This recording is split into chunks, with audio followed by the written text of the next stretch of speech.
जय हिंद दोस्तों।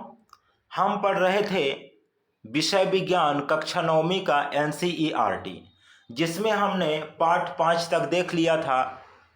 जिसमें हमने पिछले पाठ में पढ़ा था कोशिका के बारे में, जीवन की मौलिक इकाई के बारे में।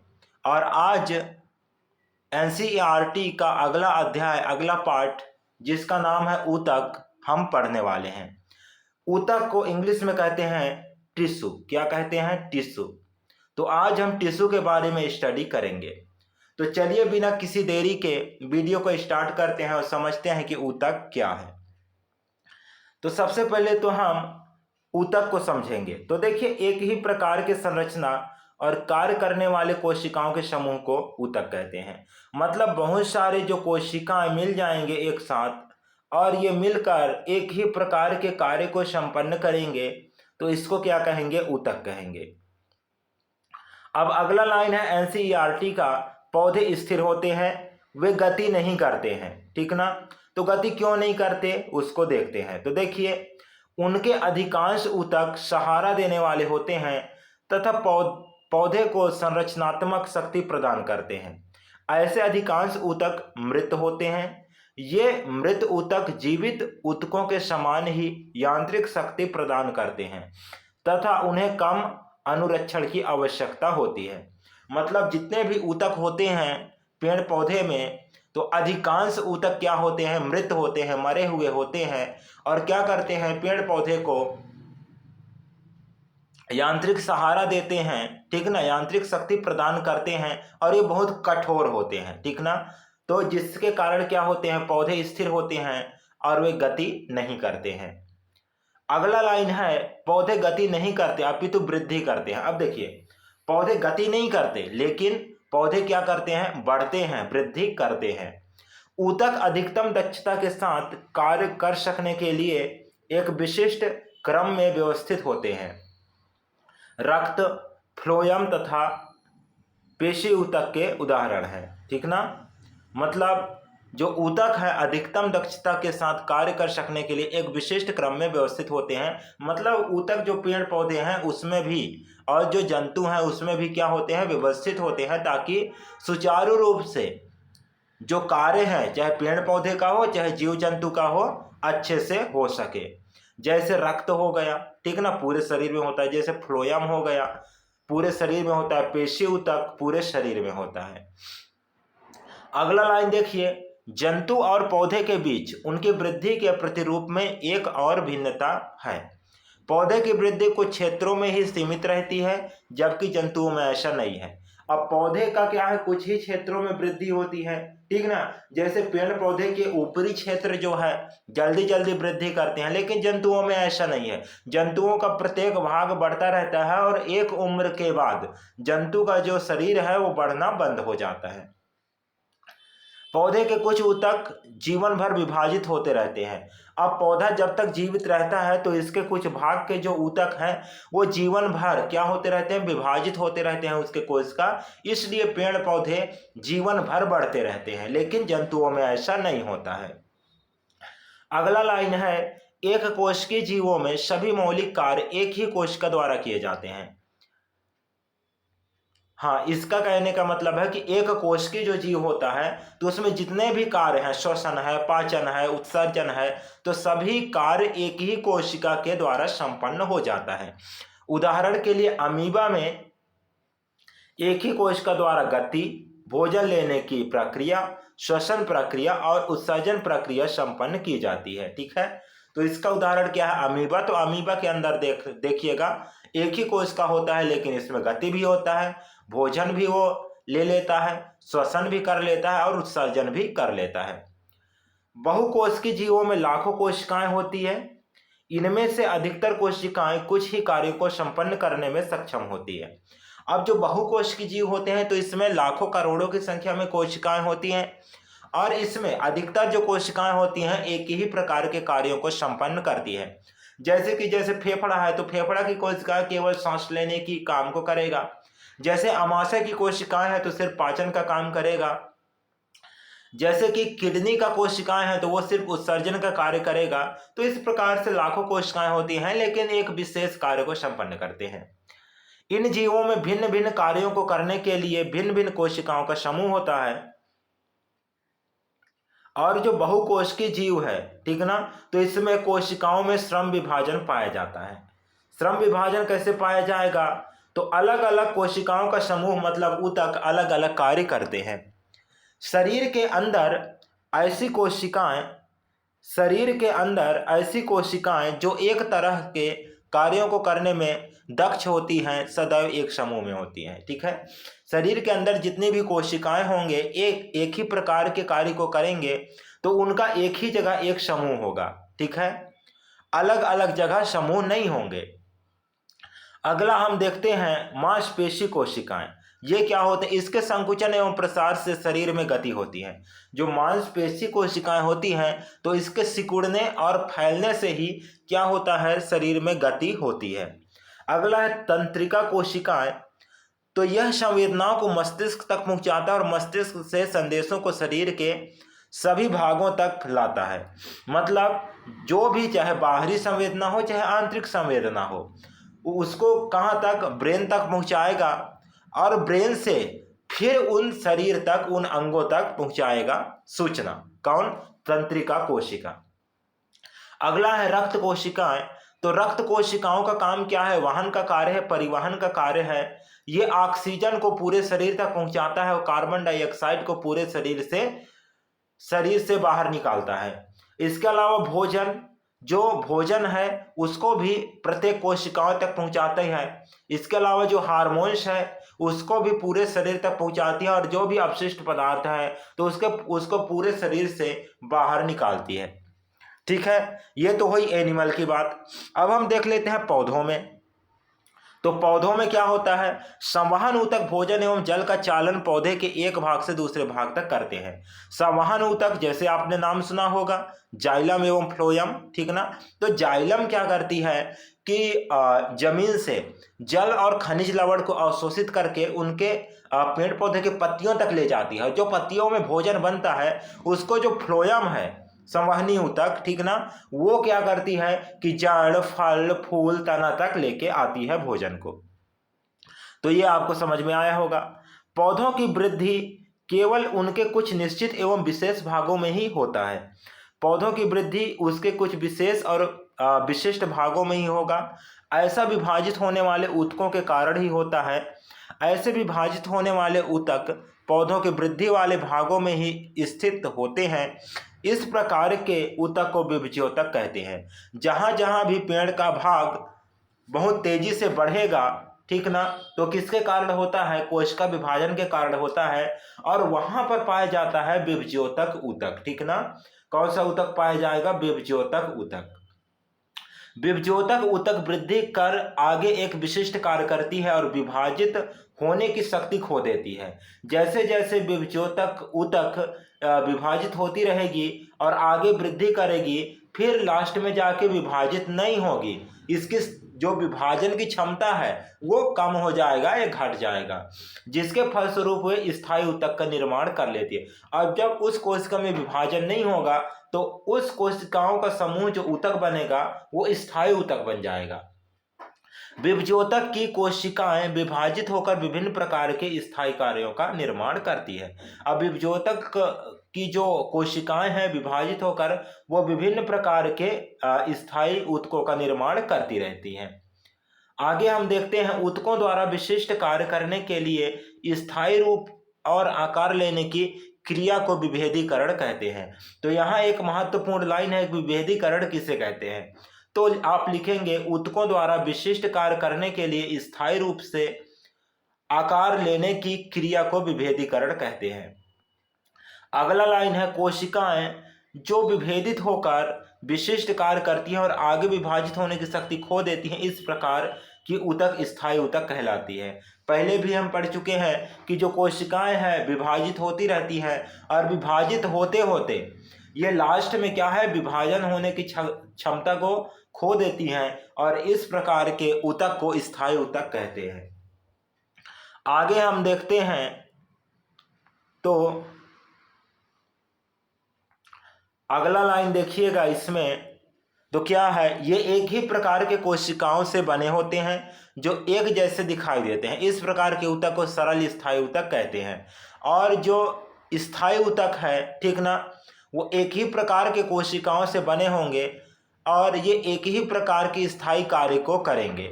उदाहरण के लिए पैरेनकाइमा, कोलेनकाइमा और स्क्लेरेनकाइमा। ठीक है, अगला लाइन देखते हैं। यह एक अन्य प्रकार का सरल स्थायी ऊतक है जो पौधों को कठोर एवं मजबूत बनाता है। इस प्रकार के सरल स्थायी ऊतक को स्क्लेरेनकाइमा कहते हैं। अब स्क्लेरेनकाइमा क्या होता है? ये एक अलग ही प्रकार का स्थायी ऊतक है जो क्या करता है, पौधों को बहुत कठोर बनाता है, मजबूत बनाता है। और इसी को क्या कहते हैं? स्क्लेरेनकाइमा कहते हैं। जैसे नारियल का छिलका आप देखेंगे तो नारियल का छिलका कितना कठोर होता है, तो ये किस कोशिका का बना होता है? तो स्क्लेरेनकाइमा का बना होता है।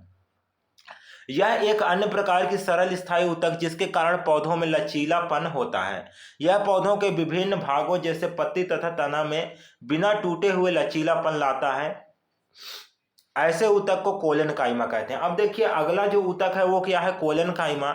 और कोलेनकाइमा के कारण क्या होता है? जो पौधा होता है तो पौधा लचीला होता है, मतलब मुलायम होता है, जैसे पत्ती वाला भाग और तना वाला भाग जो हरे होते हैं।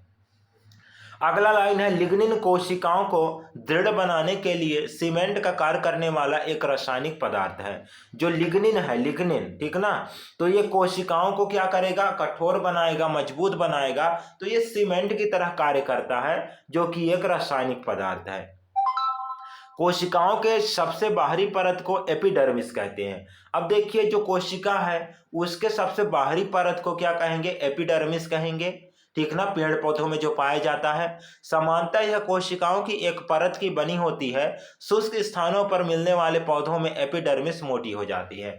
अब देखिए जो पेड़ पौधों का छाल होता है ना, तो वो छाल एपिडर्मिस का बना होता है। ये कोशिकाओं का बाहरी परत होता है और एपिडर्मिस मुख्य रूप से मृत होते हैं।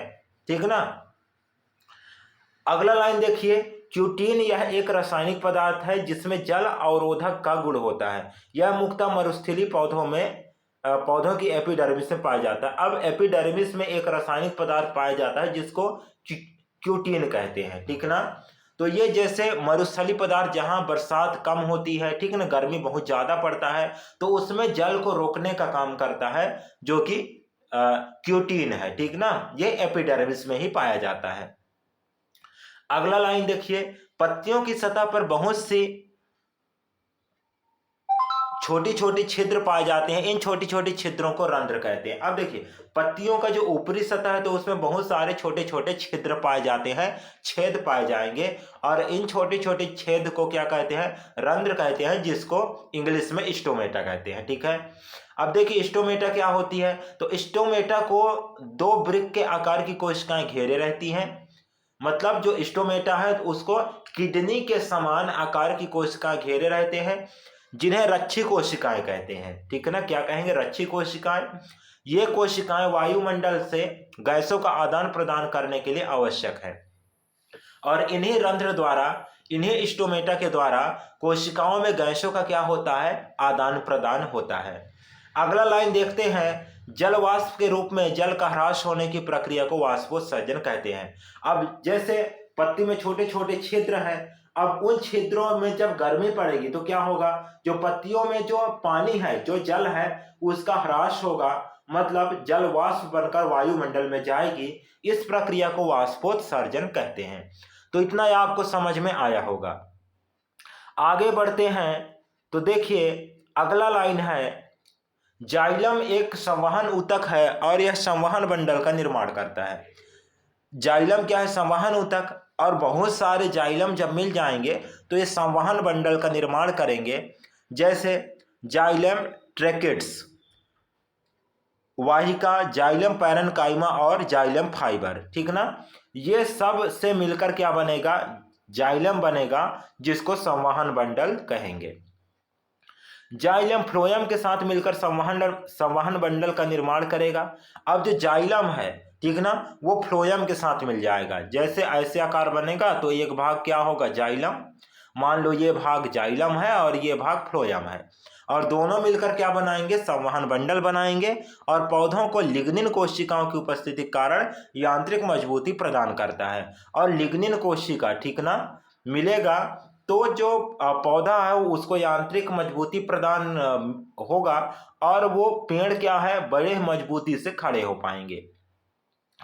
फ्लोएम भी एक संवहन ऊतक है। अब देखिए जो फ्लोएम है वो भी एक संवहन ऊतक ही है, ठीक ना। फ्लोएम क्या है, एक संवहन ऊतक, और यह संवहन बंडल का निर्माण करता है, यह भी संवहन बंडल का निर्माण करेगा। फ्लोएम 4 प्रकार के घटकों से मिलकर बना होता है, ठीक है। कौन कौन से वो घटक हैं, तो एक है चालनी नलिका, दूसरा है साथी कोशिका, तीसरा है फ्लोएम पैरेन्काइमा और अगला है फ्लोएम रेशें। तो ये 4 चीजों से मिलकर फ्लोएम का निर्माण होता है। पौधे के पत्तियों से वृद्धि वाले भाग और संग्रहण वाले अंगों तथा भोजन और पोषक तत्व जैसे शर्करा और एमिनो अम्ल आदि का परिवहन होता है। जो फ्लोएम होता है, ठीक ना, तो वो पौधों की वृद्धि और संग्रहण वाले अंगों तक भोजन को लेके जाता है। कौन, फ्लोएम, जैसे कि शर्करा और एमिनो अम्ल है, तो इनका परिवहन करता है। पदार्थों की इस प्रकार की गति को स्थानांतरण कहते हैं। पदार्थों में इस प्रकार का जो गति होगा उसको क्या कहेंगे, स्थानांतरण कहेंगे, ट्रांसपोर्टेशन कहेंगे। अगला लाइन है, जंतु के शरीर को ढकने या बाह्य रक्षा प्रदान करने वाले ऊतक एपिथेलियम ऊतक कहलाता है। अब देखिए जो जंतु हैं, ठीक ना, तो उसको ढकने के लिए एक आवरण पाया जाएगा जिसको हम चमड़ी कहते हैं, ठीक ना। तो जो चमड़ी है उसी को कहते हैं एपिथेलियम ऊतक, उसी को क्या कह देंगे अपन, एपिथेलियम ऊतक कहते हैं। जैसे त्वचा, मुंह, आहार नली, रक्तवाहिनी, नली का स्तर, फेफड़े की कुपिकाएं, वृक्क नली आदि सभी एपिथेलियम ऊतक के बने होते हैं। जितने भी अंग हैं उसका जो बाहरी दीवार है वो सब एपिथेलियम ऊतक का बना होता है। कभी कभी एपिथेलियमी ऊतक का कुछ भाग अंदर की ओर मुड़ा होता है तथा कुछ बहुकोशिक ग्रंथि का निर्माण करता है, यह ग्रंथिल एपिथेलियम कहलाता है। अब क्या है, कभी कभी क्या होता है कि जो एपिथेलियम ऊतक है उसका कुछ भाग कोशिक जो अंग है उसके अंदर की ओर मुड़ जाते हैं, ठीक ना, तो इसको क्या कहते हैं, ग्रंथिल एपिथेलियम कहते हैं। रक्त एक संयोजी ऊतक है जो पदार्थों के संवहन के लिए एक माध्यम का कार्य करता है। अब देखिए संयोजी ऊतक का नाम आ गया, तो संयोजी ऊतक क्या है, जो हमारे पूरे शरीर को जोड़ कर रखता है। जैसे हमारे शरीर का हड्डी, तो हड्डी भी क्या है, संयोजी ऊतक ही है, ठीक ना। तो संयोजी ऊतक हमारे पूरे शरीर के अंगों को जोड़कर रखेगा और जो रक्त है वो भी क्या है, संयोजी ऊतक। तो देखिए एनसीईआरटी का लाइन क्या है, रक्त एक संयोजी ऊतक है जो पदार्थों के संवहन के लिए एक माध्यम का कार्य करता है। यह गैसों जैसे ऑक्सीजन, कार्बन डाइऑक्साइड आदि शरीर के पचे हुए भोजन, हार्मोन और उत्सर्जी पदार्थों को शरीर के एक भाग से दूसरे भाग में संवहन करता है। अब जो रक्त है उसमें शरीर के पचे हुए भोजन जैसे ग्लूकोज है, जैसे हार्मोन्स है, जैसे उत्सर्जी पदार्थ है, तो उसको शरीर के अन्य अंगों तक ले जाएगा कौन, रक्त, ठीक है। रक्त के तरल आधात्री भाग को प्लाज्मा कहते हैं। अब देखिए रक्त में बहुत से कण होते हैं, जैसे आपने सुना होगा आरबीसी, डब्ल्यूबीसी, ठीक ना। तो इसको घोलने के लिए क्या पाया जाता है, तो प्लाज्मा पाया जाता है, ठीक ना, जिसको आधात्री भाग कहते हैं, रक्त का तरल भाग कहते हैं। तो इतना ही आपको समझ में आया होगा। आगे हम देखते हैं प्लाज्मा में लाल रक्त कोशिकाएं, जो अभी हम बात की आरबीसी, श्वेत रक्त कोशिकाएं डब्ल्यूबीसी तथा प्लेटलेट्स निलंबित होते हैं। ये 3 चीजें घुले होते हैं किसमें, प्लाज्मा में। प्लाज्मा में प्रोटीन, नमक तथा हार्मोन्स भी होते हैं। अब प्लाज्मा में देखिए प्रोटीन भी होता है, नमक भी होता है और हार्मोन्स भी होता है। एक अन्य प्रकार का संयोजी ऊतक है जिसमें कोशिकाओं के बीच पर्याप्त स्थान होता है। इसकी ठोस आधात्री प्रोटीन और शर्करा की बनी होती है, जैसे उपास्थि, ठीक ना, नाक में, कान में, कंठ में और श्वास नली में भी उपस्थित होती है। तो एक अन्य प्रकार का संयोजी ऊतक है जो पूरे शरीर में पाया जाता है और इसके कोशिकाओं के बीच पर्याप्त स्थान होता है, इसलिए कि ये क्या होता है, लचीला होता है, जिसको उपास्थि कहते हैं, ठीक है ना, जो कि नाक में, कान में, कंठ में और श्वास नली में होती है। हृदय पेशियां जीवन भर संकुचन एवं प्रसार का कार्य करती है। जो हृदय पेशी है, ठीक ना, हृदय का जो दीवार है वो जीवन भर संकुचित और प्रसारित होता रहता है, मतलब सिकुड़ता रहता है और फैलता रहता है। ये अनैच्छिक होती है, मतलब अपने इच्छा के अनुसार नहीं चलती है। और इस पेशी को क्या कहते हैं, कार्डियक या हृदय पेशी कहा जाता है। जो हृदय का जो दीवार है, जो पेशी है, उसको क्या कहेंगे, कार्डियक पेशी या हृदयक पेशी। तो ये आपका जो अध्याय था ऊतक वो यही समाप्त होता है। फिर मिलेंगे किसी नेक्स्ट वीडियो में नेक्स्ट टॉपिक के साथ। तब तक के लिए धन्यवाद। जय हिंद।